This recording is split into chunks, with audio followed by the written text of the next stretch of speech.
Right, too, Shadow King Nazru, and we're here for my review of She-Hulk episode 8. Well, it's happened. It's the episode that everybody's been waiting for, where She-Hulk finally puts on her superhero outfit. Yeah. Oh, and also Daredevil shows up. But in all seriousness, yeah, this was the episode that everybody was waiting for, where Daredevil shows up in the MCU uh, as Daredevil. But I don't know why everybody was excited and waiting with bated breath.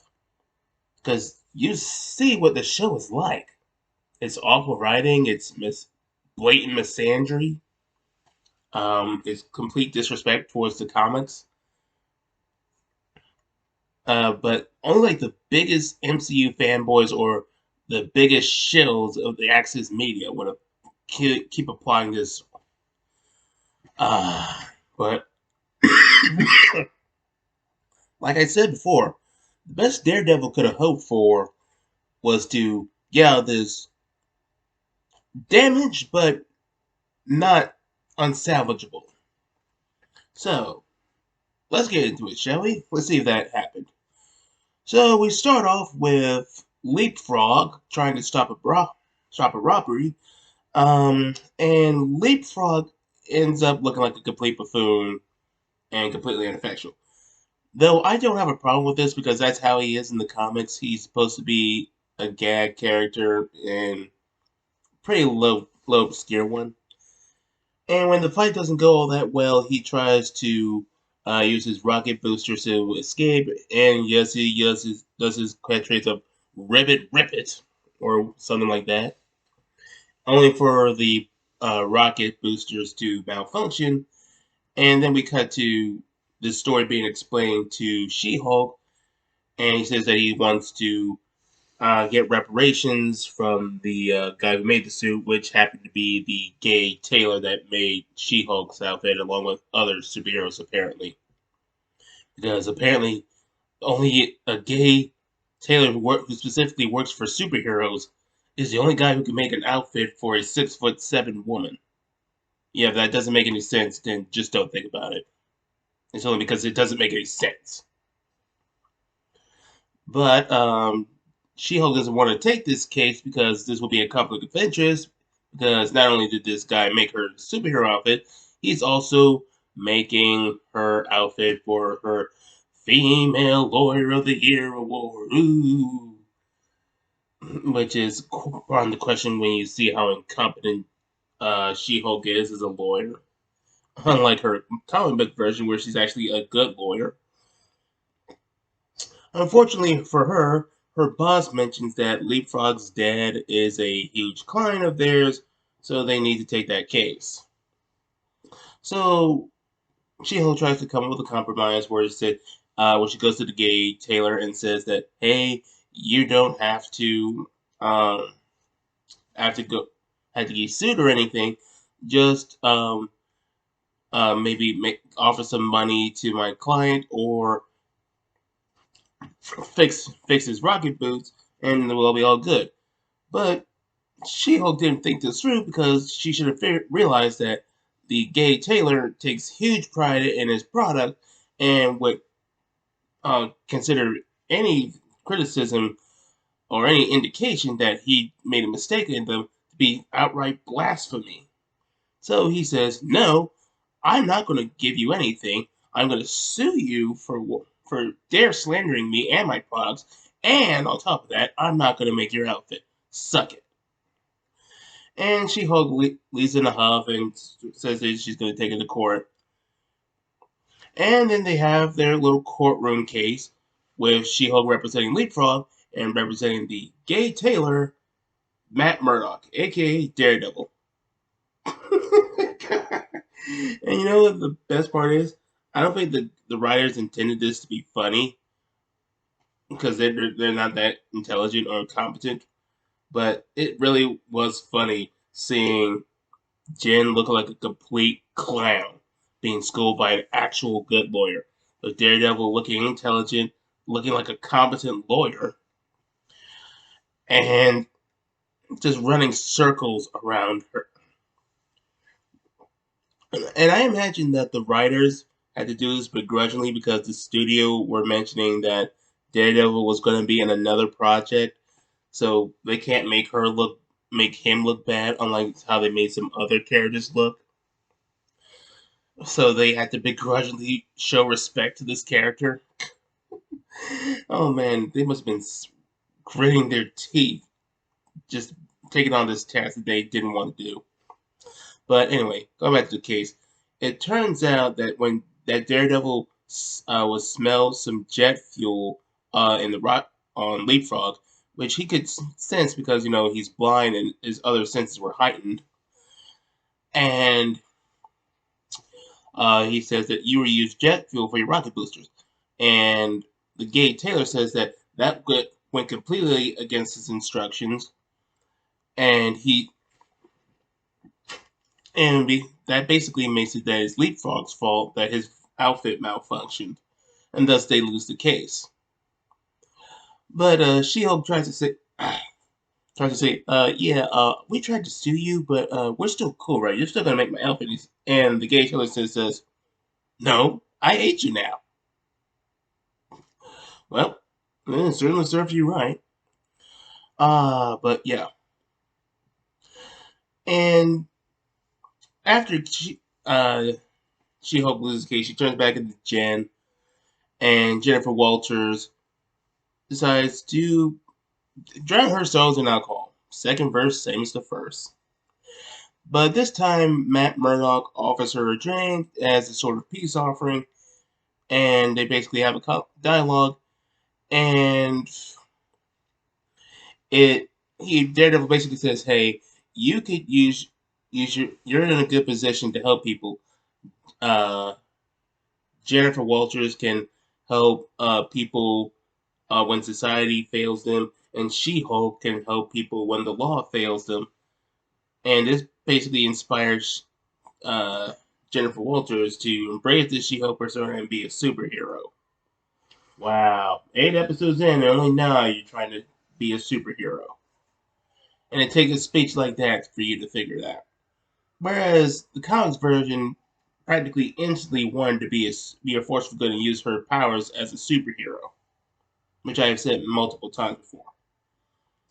Well, better late than never. But they also get calls of to be in other places, and She-Hulk meets up with, I think it was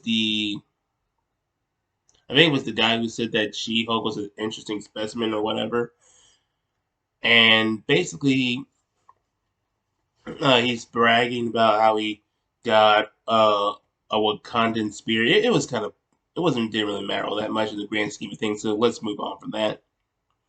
So Jen was getting ready to relax until she got a call from LeapFrog mentioning that he's being assaulted, and she says, "Okay, I'm going to be on my way." But first, she decides to put on her super suit. Jen, your client just called that he's being attacked and is in severe danger.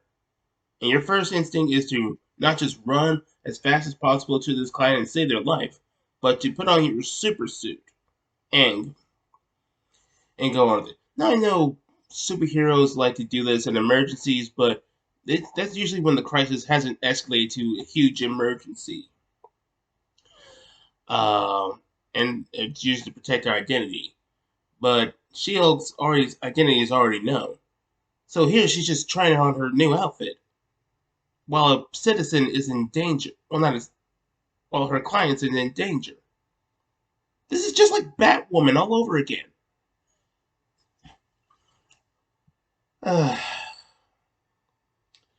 So they go to. Oh yeah, what made it worse is that LeapFrog is at a location that was close to where She-Hulk lives, so this makes it a lot worse. So LeapFrog is driving his car with Daredevil on top of the vehicle, only for She-Hulk to intercept him. And we see She-Hulk trying to fight Daredevil, and Daredevil is in his yellow and red outfit. And I'm not a fan. And yes, I know it's in the comics, but even that back then when I saw it, I hated that outfit. I always preferred Daredevil's, traditional red and black outfit that most mediums have him wear. That's always been my version of Daredevil that I prefer him being. And yeah, they um, Daredevil and SheHulk have a fight. SheHulk tries to smash Daredevil, and but Daredevil uses agility to get away from her. And they have the typical MCU Disney banter that's kind of cheesy. But what we should focus on is that SHIELD's using a lot of power in these attacks, and even causing the parking lot to break, the upper roof of the parking lot to break apart. I really hope there weren't any civilians on the lower levels of that parking lot, because if there were, then Shield just killed them. So yeah, this at the very least, she's caused hundreds of thousands of dollars in property damage in this episode. And this won't be the last time that She-Hulk did something that was excessive and could have potentially killed people.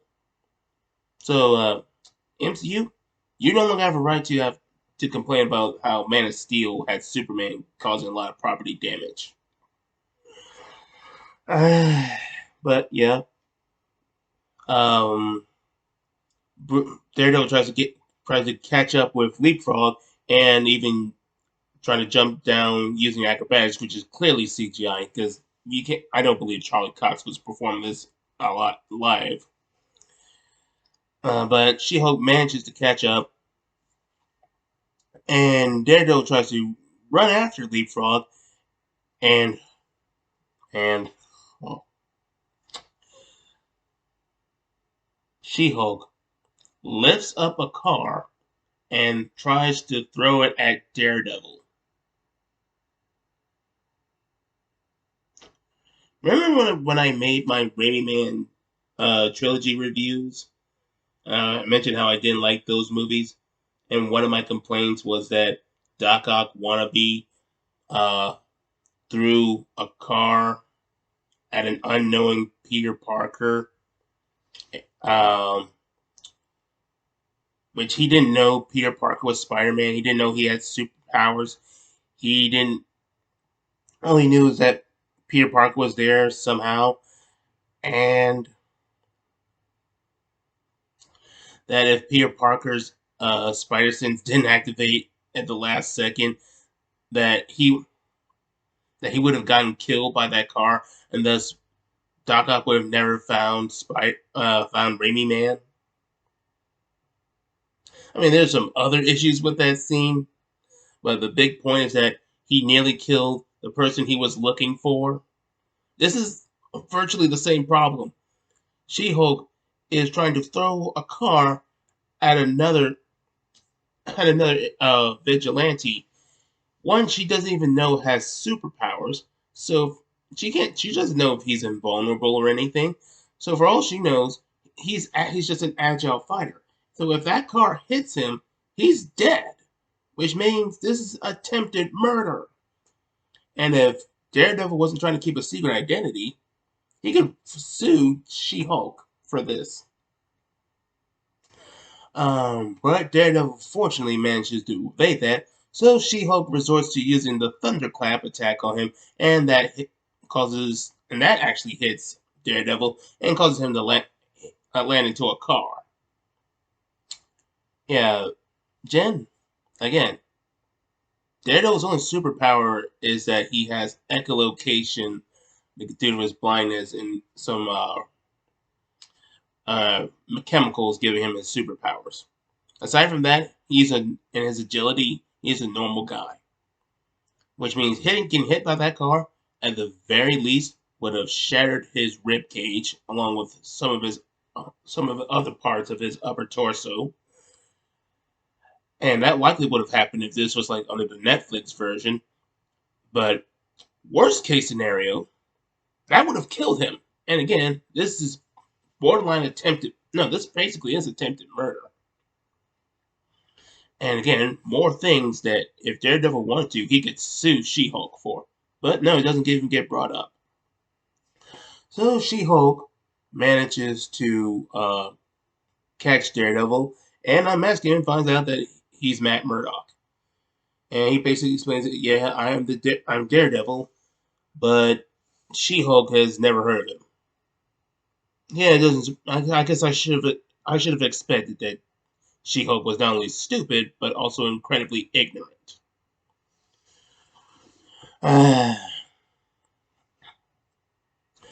And he's basically saying that he was trying to capture LeapFrog because LeapFrog captured the gay tailor to make him a new outfit. Um, and then so they decide to team up, and we also have moments where She-Hulk and Matt Murdock have this kind of flirtatious banter towards each other. And when they finally find the location of the lily pad, which yeah, LeapFrog did a terrible job hiding that spot because there's a neon sign that's telling that location. Had he not done that, She-Hulk and Matt Murdock would have had to done some detective work, and that would mean the writers would have had to do some actual detective work, and that would have required effort. Ugh. Uh, but yeah, they get to the lily pad, and they have two ways of trying to go about this. Daredevil wants to use stealth and take out all the goons, uh, so they can have the best chance of ensuring that they not only take down LeapFrog, but also ensure the hostage's safety. Whereas She-Hulk just wants to go guns blazing and smash through and just beat up all the bad guys. And he said, "It doesn't matter if they have guns. I'm super strong and indestructible." She-Hulk. You may be big, you may be strong, you may be indestructible, but you know who isn't? The hostage! The hostage is a normal person. If you go smashing through concrete and guns are just shooting everywhere, chances are the hostage is going to be dead. So it just turns out that She-Hulk sucks as a lawyer and as a superhero. What are we doing, show? What are we doing? Fortunately, Daredevil has enough sense and tries to go throughout stealthily. Now, mentally, it's not perfect because he hits one guy and goes through the door, and that causes a large noise, which attracts some other goons. Oh yeah, and also there was this one segment where She-Hulk and Daredevil were trying to explain the difference between goons and henchmen, and I guarantee you that nobody in the comic book fandom has ever wondered or cared about what the difference was between them. But yeah, he fights him, and we get that hallway fight scene. It's not on the level as seen on the Netflix show, but it was pretty decently handled. It was a pretty good fight, and yeah. But the funny thing is, again, I don't think this is I can try to guarantee this was unintentional by the writers. But the funny thing is, this is the best fight in the whole series so far. In 8 episodes out of 9, and it's not even featuring She-Hulk. She's not even the focus. She's not even involved in this fight.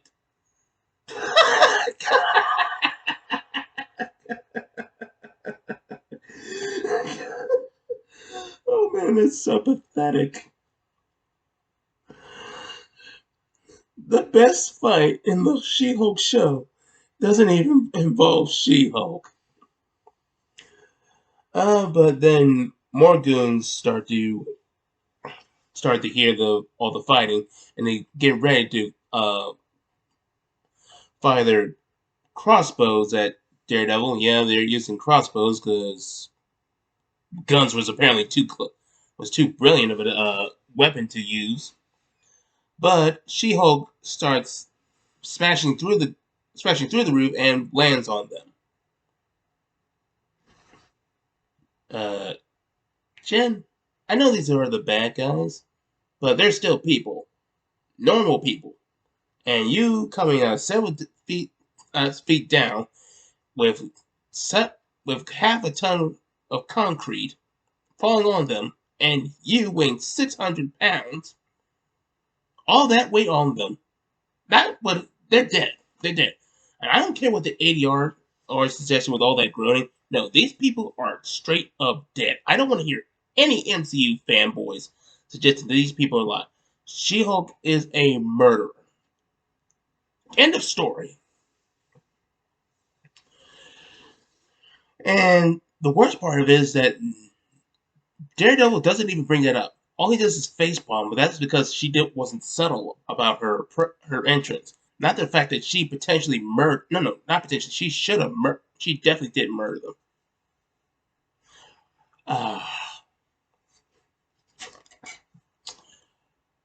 But they managed to stop LeapFrog, and the gay guy and She-Hulk reconcile, and he says that, yeah, I'll make your gala suit, and she gets all excited, like, okay, is this a okay? Say real talk. Is this a woman thing where women are excited about clothes? I never understood what the appeal about clothes is. I mean, it's just fabric and cloth and whatever, polyester. What's the big deal with clothes? I mean, is this like how girls don't get how why guys are into cars and guys don't get why girls are into clothes? I don't know.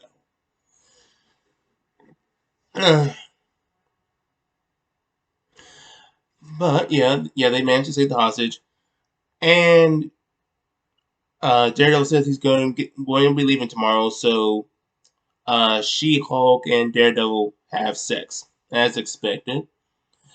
You figure that Daredevil would have a bit more reservation about having casual sex because he's a Catholic, and Catholic is part of the Catholicism is a branch of the Judeo-Christian faith, and he's pretty in most iterations he's pretty serious about his faith. So shouldn't he be having sex after he was married? Whatever. Let's move on. So after they have sex, they have Daredevil walk out in public with his shoes in his hands. That's right. They have Daredevil do the walk of shame.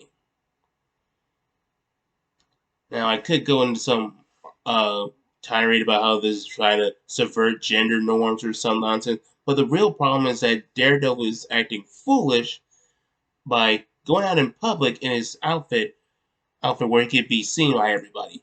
What if there's some supervillains that might want to stop him? Or the police, who think he's just another vigilante that needs to be stopped, who's taking the law into his own hands. But no, just have him walk out there. And it's not, I mean, did Jennifer not have any business suits that she could have loaned him so he could walk out just as Matt Murdock? I mean, granted, these are arguably women's outfits, but they look more like men's outfit anyway. So he could have put up something other than his Daredevil outfit. But anyway, so She-Hulk feels like that's about to be the end of the episode, but we get a meta commentary where the episode hasn't ended, and they still gotta do her Female Lawyer of the Year award reference. And She-Hulk feels like there's gonna see something bad's happening. Even making an inside reference to the Red Hulk. Oh boy. Alright. There's still a chance that the MCU might try to adapt the Red Hulk storyline. I mean, granted, the Red Hulk storyline, when it was done by Jeff Loeb, wasn't the best written story, but it doesn't deserve to be done by this. I'm just dreading them doing World War Hulk and Red Hulk and all the other Greg Pak era runs. So, She-Hulk goes to the awards, and they announce that She-Hulk has won the Female of the Year award, along with every other Female Lawyer award. Remember when I said this was a participation award? Yeah, it pretty much is. It's just female lawyers being there. That's how they earn the award. not for their own competence. And we even have the announcer asking how they feel, and Brooke basically just talks about the wage gap nonsense, which I don't believe in because um, your paycheck is you have the right to the equal opportunity of pay, not the equal outcome of pay, and it's also depending on what hours you work, what's your experience and education like, where you're working overtime. It's very nuanced. It's this whole wage gap nonsense is just a feminist myth. Uh, so yeah, the ladies aren't happy that they're basically just getting a participation trophy and they didn't earn this award. And to make matters worse, the Intelligentsia is here. And no, this is not the Intelligentsia from the comics, where it's a group of the smartest supervillains like Leader, Red Ghost, Doctor Doom, MODOK, Mad Thinker, Mr. Sinister, and blah blah blah. No, it's the version of the MCU where they have to be internet trolls, and they even have them dressed up as discount versions of Doomcock from the Fandom Menace. And they're basically trying to defame She-Hulk, showing off things like her text history, which has nothing of significance, her bank information, which doesn't include her credit card number, so it doesn't really they can't really take advantage of that. Um, some bills, and also her having sex with the guy who siphoned her blood. What was it? Josh. I just now remember what his name was. How pathetic is that? Oh yeah, where that video of her having sex with Josh as Jennifer Walters and not She-Hulk. So where? So who was taking footage of that? Was it Josh taking footage of that, or was it Jen? It wouldn't surprise me if it was Jen. She is. We already established she's a pervert.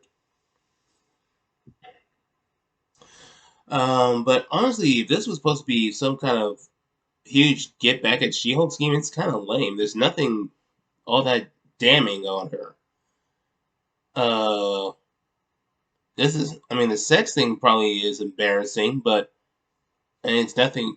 I mean, this was between two supposed consensual adults, and they don't believe in sex after marriage. So, and I don't imagine the audience cares. So, what's the big, what's the big twist? But regardless of that, She-Hulk gets upset and decides to Hulk out and destroys the screen. She even punches a section that the image was showing her butt. So basically, she was punching her own butt. There's probably a metaphor. There's probably a hidden message in that. But we got other things to think about. So, Jen, She-Hulk, you had your first Hulk out, and terrifying the audience, making them think you're a threat. You pretty caught yourself in a troubling situation. If only there was another character who had Hulk powers, who had more experience, knew how to control his anger better than you, and was trying to teach you how to do that. Who could have done that? Oh, right, your cousin, the Hulk, the original Hulk. He was trying to warn you that you need to keep your rage in check, otherwise you're going to Hulk out, cause a lot of damage, frighten people, and they're going to think you're a threat and try to take you out. And not in a romantic way, like actually kill you. But you didn't want to listen. You thought you knew better. You thought you had better control because I had to deal with catcalling. I had to deal with sexism and blah, blah, blah. Yeah, and I hate to be mansplaining, even though I'm an incompetent lawyer and an incompetent superhero, so I should obviously have things explained to me because I don't know better. And I don't go through things worse than my cousin who's gone through child abuse, uh, being hunted by the military, being hunted by supervillains, being hunted by superheroes. Has to deal with multiple personality disorder and a whole lot of other issues. But yeah, She-Hulk rages out. She spots two guys wearing a mask, so clearly they must be part of the intelligentsia who were just putting on their mask. Because if they'd done the smart thing of just not putting on their outfits, they could have just posed as normal civilians and try to make She-Hulk seem like an out of control monster, like they were supposedly doing. No, for a group called the Intelligentsia, they seem pretty stupid, and that's a problem. But the episode ends off with She-Hulk being cornered by, I assume, either a special ops team, and yeah, that's pretty much the cliffhanger. So, not the best way that the Intelligentsia could get their get back at She-Hulk, and we still don't know what's up with her blood. So, what's the point of that? Are they trying to make the Red She-Hulk and the Red Hulk respectively, or what? And there was this one guy on Twitter who says that, well, maybe this Intelligentsia that's basically just an allegory for the writers taking pot shots at fans criticizing their awful show and making them look like a bunch of incels. Maybe this is just like a fake Intelligentsia, and the real Intelligentsia that's more like how they are in the comics are just manipulating them and use them as like a cover. I mean, it's so. I mean, that's okay, but I feel like there could have been a better introduction and a better way to make She-Hulk look bad and ruin her reputation and possibly take her out. But I digress. All in all, this was honestly She-Hulk's least bad episode, and that's mostly because of Daredevil and how I don't want to say good. He wasn't well written, but at least thanks to, I'm assuming, studio mandate and because of Charlie Cox's acting, that and a lot of his probably some other ideas, he was able to put some spin into the character and the situation. This ultimately ended up being watchable. So this was She-Hulk's least bad episode, with everything mostly being around Daredevil. But when we focused straightly on She-Hulk, we went back into the toilet, and it gets frustratingly horrendous. So that's all my thoughts about this episode, and we've got one more. I'm not sure if we're going to season 2. I'm not sure if Disney's going to be as spiteful as the Batwoman and CW and make multiple seasons, despite the fact that the quality of the show is getting worse and worse. It was never good to begin with. Or maybe Disney will have some common sense and just cancel this show and not do a season 2. But time will tell. I'll catch you mortals later.